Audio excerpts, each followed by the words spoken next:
श्री कृष्ण के एक बड़े प्यारे सखा हैं जिनका नाम है सुदामा।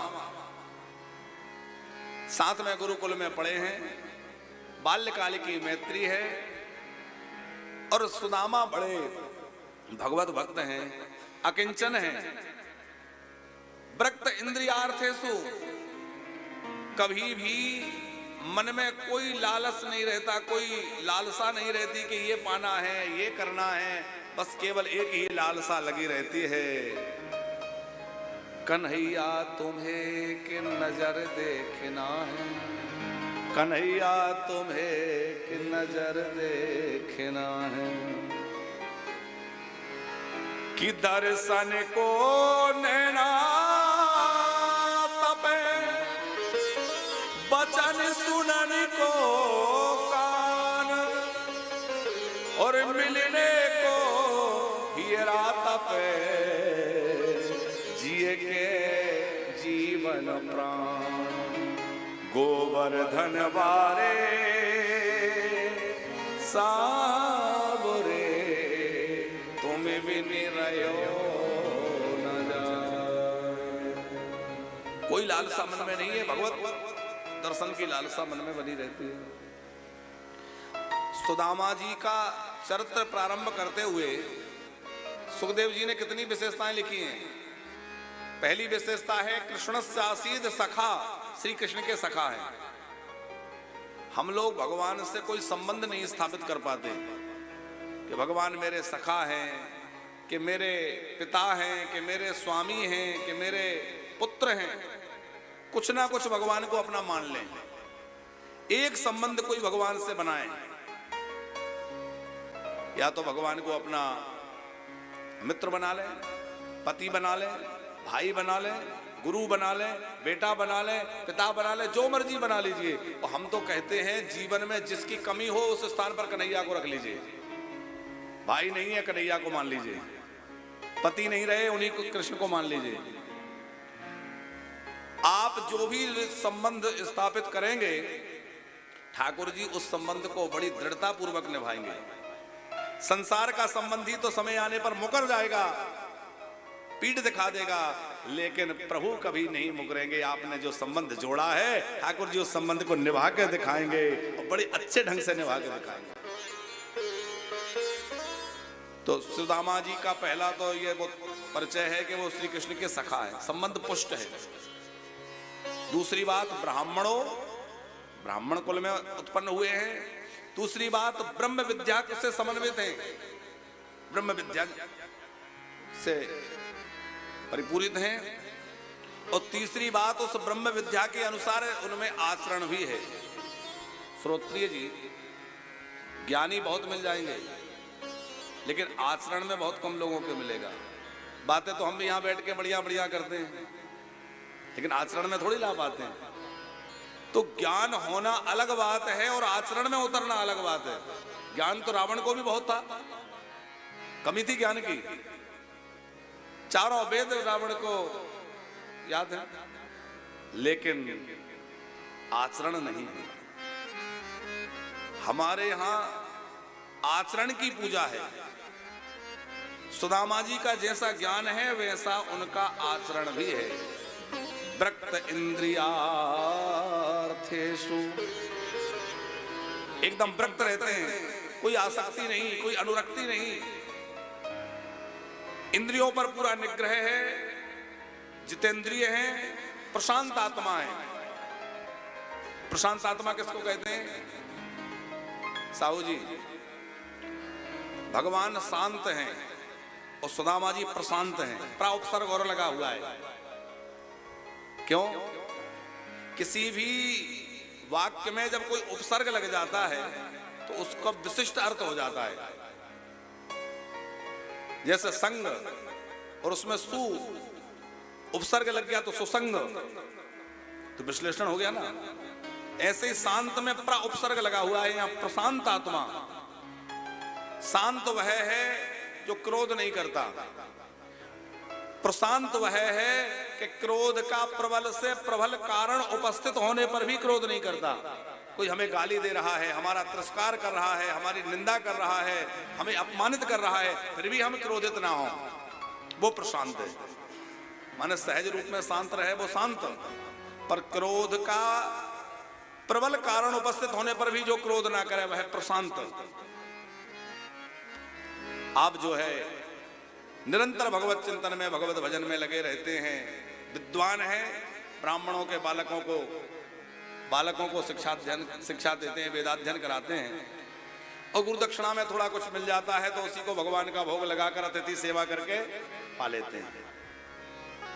कभी किसी से कुछ मांगते नहीं है। ये समझना मत कि सुदामा जी झोली टांग के घूमते होंगे। सुदामा ने अपने जीवन में कभी झोली नहीं फैलाई, कभी झोली नहीं टांगी, कभी उन्होंने किसी से हाथ नहीं फैलाए, मांगते नहीं। सुदामा जी का जीवन अत्यंत श्रेष्ठ जीवन है। कभी बाजार से, कहीं खेत से कुछ अन्न इकट्ठा करके उसका प्रसाद बना के पा लेते हैं। जैसे कुछ गिर जाता है उसमें से बीन के लिए आते हैं। तो कभी कभी 2-2, 3-3 दिन तक ऐसा समय आता है कि कहीं किसी ने कुछ नहीं दिया तो मांग तो सकते नहीं, कोई बात नहीं है देवी, तुलसी का भोग लगा दो, भगवान का चरणामृत लेकर के हम आज का गुजारा करेंगे। पत्नी भी इतनी सुशील, इतनी सुंदर, ऐसा उनका स्वभाव कि क्या कहना। कोई शिकायत नहीं कि मेरे पास बस एक ही धोती है, कई जगह से फटी है, मैं सिल लेती हूं, पहन लेती हूं, पर कभी शिकायत नहीं करती। झोपड़ी टूटी है, बरसात आती है, तमाम पानी अंदर भर जाता है, लेकिन कभी कोई बात नहीं कि क्या है। कोई बर्तन घर में ऐसा नहीं जो फूटा टूटा ना हो। जब बच्चे बड़े होने लगे तो बच्चों की भूख तो सुदामा जी की पत्नी सुशीला से देखी नहीं जाती, लेकिन कभी शिकायत नहीं। पड़ोसन पूछती आज तुम्हारे घर में चूल्हा नहीं जला। पुराने समय में लोग पड़ोसी का चूल्हा देख के समझ लेते थे कि अब भोजन बन रहा है, धुआं निकलता था। अब आजकल तो गैस चूल्हे के है तो पता नहीं चलता। इतने समय धुआं निकल रहा है मतलब कुछ मेहमान आए होंगे, कोई विशेष बात होगी, कोई पकवान बन रहा होगा, अनुमान लगता था। सुदामा जी के घर में से धुआं ही नहीं निकला, इसका मतलब भोजन नहीं बना। पड़ोसन ने पूछा क्या बात है, तो सुदामा जी की पत्नी सुशीला जी ने कह दिया कि कोई बात नहीं, आज हमारा व्रत है। क्या व्रत है? बोले एकादशी। अब आए दिन एकादशी, तो लोग पूछें कि भाई कितनी एकादशी करते हो, जब देखो एकादशी है। सुशीला जी कहती हैं ये तो हमारे प्रभु की कृपा है कि हमें नित्य एकादशी करने का सौभाग्य मिलता है। कभी कभी अपने पतिदेव से कुछ कहने का मन होता है तो जाती हैं और देखती हैं कि भजन में बैठे हैं, अभी अंतर्मुखी वृत्ति है, नाम जप में लगे हैं, अब मैं क्या संसार की धन की चर्चा करूं, चलो भजन करने दो। आजकल दाम्पत्य जीवन की स्थिति ये है, एक नवयुवक की नई शादी हुई थी तो वो अपनी पत्नी को छोड़ने गया, वो मायके जा रही थी तो रेलवे स्टेशन तक छोड़ने गया। श्रोत्री जी छोड़ने गया तो वो वहां ट्रेन आने में देर थी तो थोड़ा देर बैठ करके प्रतीक्षा कर रहे थे। उसको रोना आ गया कि बताओ अब जा रही है, थोड़ा वियोग हो गया तो उसकी आंख भर आई। बगल की ब्रेंच पर एक अधेड़ व्यक्ति अकेले बैठे हैं, वो भी आंखें भरी हैं। तो पूछा कि बेटा क्यों रो रहे हो? बोले इसलिए कि मेरी जा रही है। लेकिन ये समझ में नहीं आया कि आप क्यों रो रहे हैं? बोले बेटा जिस ट्रेन से तेरी जा रही है उससे मेरी आ रही है इसलिए रो रहा हूं, मेरी आ रही है। और हंसाने के लिए कभी कभी संत कहते बोले पहले तो चंद्रमुखी, फिर सूरजमुखी, फिर ज्वालामुखी, और फिर तो पता नहीं क्या क्या। लेकिन आप सब तो देवियां हैं। पर देखो हम प्रार्थना कर रहे हैं मंच के माध्यम से, व्यासपीठ से, कि गृहस्थ जो है वो देवियों पर टिका हुआ है, नारियों पर टिका हुआ है। क्योंकि पुरुष तो लगा रहता है उधर उधर की भागदौड़ में, उसको उतना ध्यान नहीं रहता। लेकिन माताओं को बड़ी समझदारी से काम करना है, माताओं को घर को स्वर्ग बनाना है। देखो यदि स्त्रियां चाहें तो अपने घर को स्वर्ग बना दें, और वो स्त्री चाहे तो अपने घर को नरक बना दें। घर को व्यवस्थित रखना, बच्चों को शिक्षा देना, बच्चों को संस्कार देना, बच्चों का ध्यान रखना, परिवार का ध्यान रखना, अतिथि का ध्यान रखना, पूजा का ध्यान रखना, ये सब कौन करता है? देवियों की व्यवस्था है। और यदि देवियां उसको संभाले रहे, अब ऑफिस से आए हैं, हारे थके हैं बेचारे, पता नहीं बॉस ने डांट दिया था कि क्या हो गया था, यहां आए और उनको 4 बात और सुना दी। तो महाभारत मचेगी कि नहीं? प्रेम से मानसकार सूत्र देते हैं कि कभी पत्नी को पति से कुछ बात कहनी भी हो तो कब कहे कि पार्वती भल अवसर जानी, पार्वती भल अवसर जानी, कहीं महेश कहीं आज